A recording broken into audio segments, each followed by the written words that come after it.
अस्सलाम वालेकुम। अपने चैनल पर तमाम दोस्तों को खुशामदीद कहता हूँ। आज मेरा लेक्चर होगा द कॉन्स्टिट्यूशन ऑफ पाकिस्तान से रिलेटेड। द कॉन्स्टिट्यूशन पाकिस्तान का आज हम पार्ट नंबर 8 डिस्कस करेंगे। पार्ट नंबर 8 जो है वो रिलेटेड टू है इलेक्शंस। ठीक है, इलेक्शंस से मुतालिक है। तो इलेक्शंस का मतलब यह है कि इलेक्शन कमीशन ऑफ पाकिस्तान। तो इस इलेक्शन कमीशन ऑफ पाकिस्तान किस तरह नॉमिनेट होता है, किस तरह अपॉइंट किया जाता है, उसका चेयरमैन कौन होता है, किस तरह इलेक्शन कंडक्ट किए जाते हैं, तो ये तमाम चीज़ें इस लेक्चर में हम डिस्कस करेंगे। इससे पहले भी मैंने बहुत सारी वीडियो जो है अपलोड की हैं द कॉन्स्टिट्यूशन ऑफ पाकिस्तान से। तमाम वीडियो मेरे चैनल पर जो अपलोड हुई हुई हैं, आप उस मेरे चैनल को विज़िट कर सकते हैं और तमाम वीडियो आप देख सकते हैं। इससे पहले मैंने तमाम इलेक्शन ऑफिसर के टेस्ट के लिए अपीयर होने वाले दोस्तों के लिए कुछ topics area for paper point of view के लिहाज से मैंने कुछ डिस्कस की थी वीडियो एक अपनी। उस वीडियो में मैंने तमाम जो टॉपिक्स लिखे थे, फिर उन टॉपिक्स के मुताबिक मैंने जो है वो एक पेपर शॉर्ट सी वीडियो, मैंने पेपर अकॉर्डिंग टू पेपर मैंने एक शॉर्ट वीडियो बनाई थी। वो वीडियो मैंने अपने चैनल पे अपलोड भी की है और ये मैं आपको दिखा भी देता हूँ कि ये टॉपिक्स जो थे वो मैंने डिस्कस किए थे। Important area of discussion for paper, ये तमाम एरियाज़ थे। ठीक है, ये मैंने डिस्कस किए थे। फिर इनके मतलब मैंने अपने जो शॉर्ट क्वेश्चन बनते हैं, MCQs वाइज क्वेश्चन बनते थे, वो भी तमाम मैंने डिस्कस किए थे। तो इन्हीं क्वेश्चंस में ये जो क्वेश्चन मैंने क्वेश्चन पेपर बनाया था एक MCQs का, तो इसमें कुछ इम्पोर्टेंट क्वेश्चन जो थे वो आज के लेक्चर में से भी मैंने कुछ उसमें डाले हुए थे, ताकि एक कंप्लीट को पैटर्न हमारे पास बन जाए पेपर का, ताकि जो दोस्त हैं जिन्होंने अपीयर होना है टेस्ट में उनको पता चल सके कि कौन से इम्पोर्टेंट क्वेश्चन और किस तरह हमने उनको टैकल करना है। ठीक है, तो चलते हैं आज के लेक्चर की तरफ। उम्मीद है कि आपको ये तमाम लेक्चर पसंद आ रहे होंगे, आप इसके मुताबिक तैयारी भी कर रहे होंगे।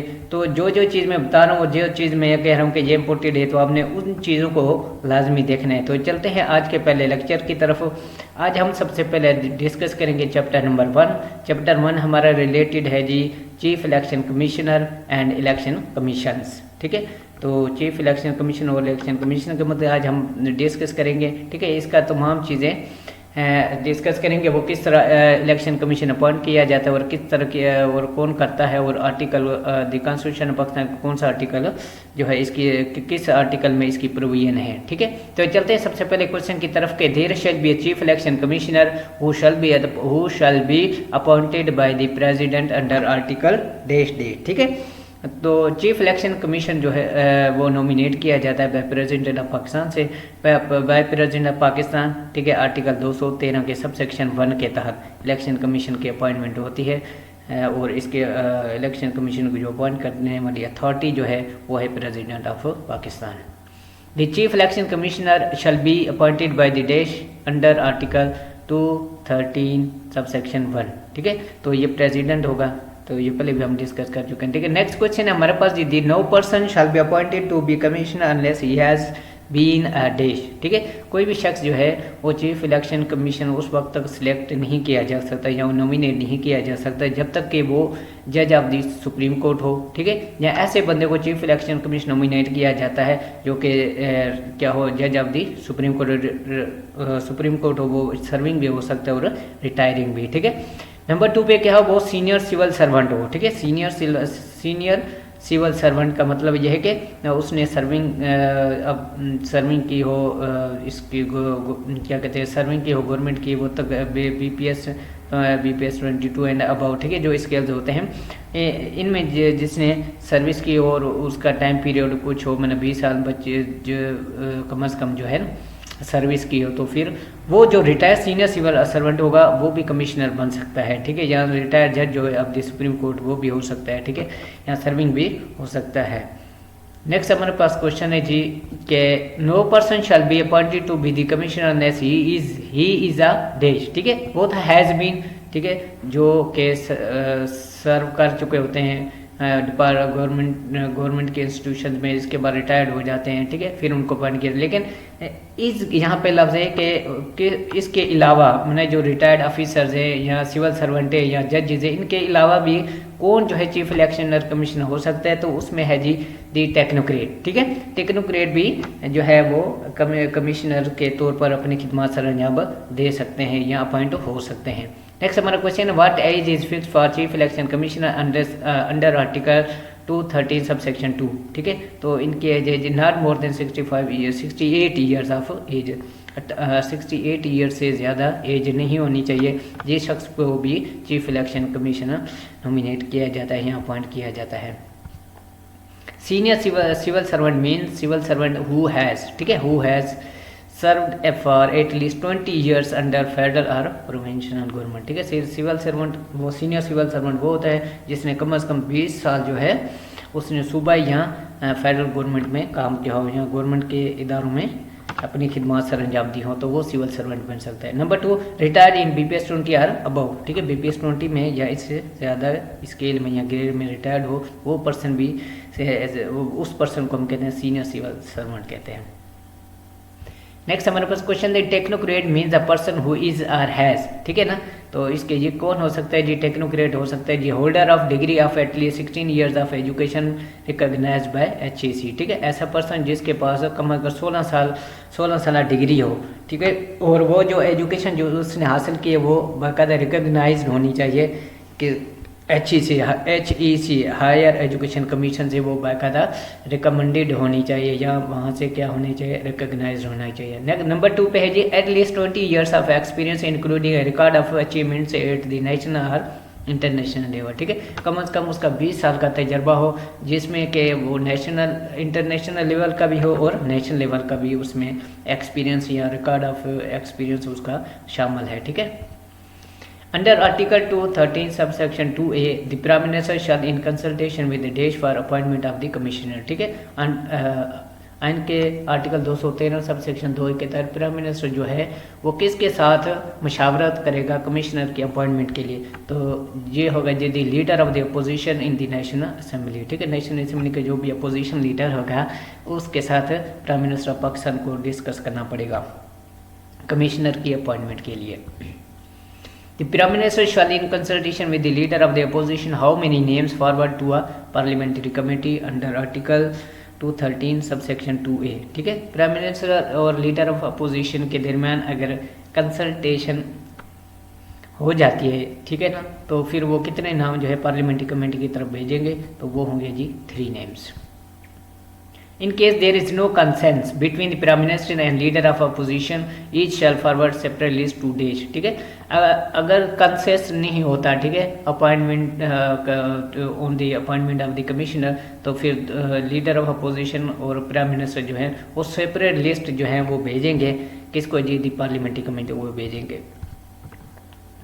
The parliamentary committee to be constituted by the देश under article 213 subsection 2B।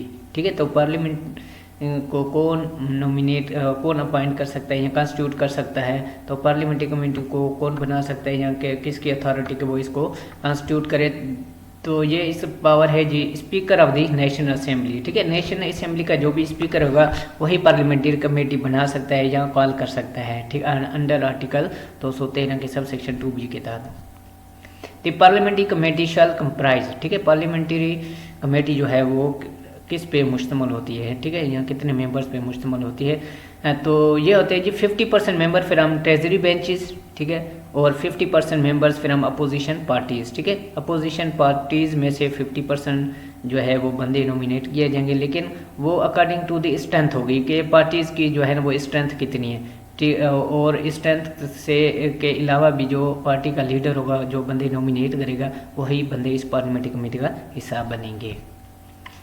Article 232B provides. ठीक है, आइन का आर्टिकल जो है 213 हमें किसके साथ डील करता है, जो ये जी हदीत प्रोवाइड करता है जी दी पार्लियामेंट्री कमेटी। नेक्स्ट हमारा question, the total strength of the parliamentary committee shall be dash members out of which shall be from the senate. ठीक है, कि टोटल स्ट्रेंथ पार्लियामेंट्री कमेटी कितनी होनी चाहिए और उसमें से सेनेट के मेंबर कितने होने चाहिए। ठीक है, तो ये इसकी टोटल स्ट्रेंथ के मुतालिक क्वेश्चन है कि पार्लियामेंट्री कमेटी की स्ट्रेंथ क्या होती है और कितने मेंबर जो हैं वो सेनेट में से भी होने चाहिए। तो टोटल मेंबर्स हमारे पास 12 होते हैं, इसमें से 1/3 का मतलब क्या हो कि 4 मेंबर जो हैं वो सेनेट से होते हैं। When the National Assembly is dissolved and a vacancy occur in the office of the Chief Election Commissioner, the total membership of the Parliamentary Committee shall consist of the from members from देश only. ठीक है, national assembly के बर्खास्त होने की सूरत में जो अगर चीफ इलेक्शन कमीशनर के ऑफिस में कोई भी वैकेंसी मेंबर की या चीफ इलेक्शन कमीशन की पोस्ट खाली हो जाती है या वैकेंट हो जाती है, तो इस सूरत में तमाम मेंबरशिप जो होगी पार्लियामेंट्री कमेटी की वो होगी सिर्फ सेनेट से ही होगी। किससे होगी? सिर्फ सेनेट से ही। The commissioner shall have each such power and function as are conferred on him by the Desh and Desh under Article 213 subsection 3। ठीक है, कमिश्नर या उसके मेंबर के पास वही पावरें होंगी जो कि कानून या लॉ जो है, ठीक है, कानून या आइन, ठीक है, आइन या कानून जो उनको पावरें क्या कहते हैं मुहैया करते हैं या प्रोविजन होती है कॉन्स्टिट्यूशन में पावर्स की या फंक्शन की, तो कमिश्नर और उसके मेंबर्स के पास भी इतनी ही पावर्स होगी। Oath of office of CECH article of the constitution provides. ठीक है, oath of office chief election commissioner का जो है वो किस आर्टिकल के तहत होता है? तो जी ये होता है आर्टिकल 214 के तहत। The commissioner shall make oath before days and member of the election commissioner shall before the days set out in 3rd schedule. ठीक है, कमिश्नर जो है वो किसके सामने या किसको अपना हलफनामा पेश करेगा? तो इसी तरह जो कमिश्नर है वो इलेक्शन कमीशन के जो मेंबर हैं वो किसके सामने किसको ओथ देंगे या किसके सामने अपना हल्फ लेंगे? तो ये है जी दी कमिश्नर जो होगा वो दी चीफ जस्टिस ऑफ पाकिस्तान को हल्फ देगा और जो उसके मेंबर्स होंगे चीफ इलेक्शन कमीशन के वो कमिश्नर को के सामने हल्फ उठाएंगे। ठीक है जी, हम उसके सामने ओथ लेंगे। ठीक है, तो next question the article 215 of the constitution provides. ठीक है, इनका आर्टिकल 215 हमें क्या प्रोवाइड करता है? The term of office of commissioner and members. ठीक है, कमिश्नर और उनके मेंबर्स की जो टर्म है ऑफिस में को वो कितने अरसे तक अपने ऑफिस में रह सकते हैं या अपनी ड्यूटीज़ सर अंजाम दे सकते हैं अपॉइंटमेंट होने के बाद, तो ये आर्टिकल 215 हमें प्रोवाइड करता है। ठीक है, यहाँ डील करता है। The commissioner and a member shall have hold office for a term of dash years under Article 215 subsection 1। ठीक है, कितने अरसे के लिए कमिश्नर और उसके मेंबर जो हैं अपने ऑफिस में काम कर सकते हैं या रह सकते हैं? तो ये जी 5 साल तक, 5 years। नेक्स्ट क्वेश्चन है 2 of the member shell retired after the expiration of dash. ठीक है, 2 मेंबर जो है इलेक्शन कमीशन के जो रिटायर्ड हो जाते हैं, कितने पीरियड के बाद 2 को रिटायर्ड होते हैं या होना चाहिए? तो टोटल मेंबर हमारे पास इलेक्शन कमीशन ऑफ पाकिस्तान के 4 होते हैं, ये हम आगे भी पढ़ेंगे। ठीक है, तो इसमें से हर मेंबर्स को और कमिश्नर्स को जो है ना वो 5 साल अपनी ऑफिस में रहना होता है। ठीक है, तो इसमें से अब क्या प्रोसेस होता है कि जो 4 मेंबर्स हैं उसमें से 2 मेंबर जो है वो हर 2.5 साल फर्स्ट 2.5 years के बाद 2 ने रिटायर हो जाना होता है, इसके बाद नेक्स्ट 2 ने रिटायर होना होता है। ठीक है, लेकिन इसका भी प्रोसीजर अभी हम इसमें डिस्कस करेंगे। The commissioner shall for the first term of office of members dash as to which 2 members shall retire after the first 2.5 years। ठीक है, तो कमिश्नर जो है टर्म ऑफ ऑफिस का मुतय्यन करेगा कि कौन से मेंबर 2 जो है वो पहले जाने चाहिए और कौन से बाद में जाने चाहिए। तो इसके लिए कमिश्नर क्या करते हैं, वो लॉट ड्रॉ करते हैं। ठीक है,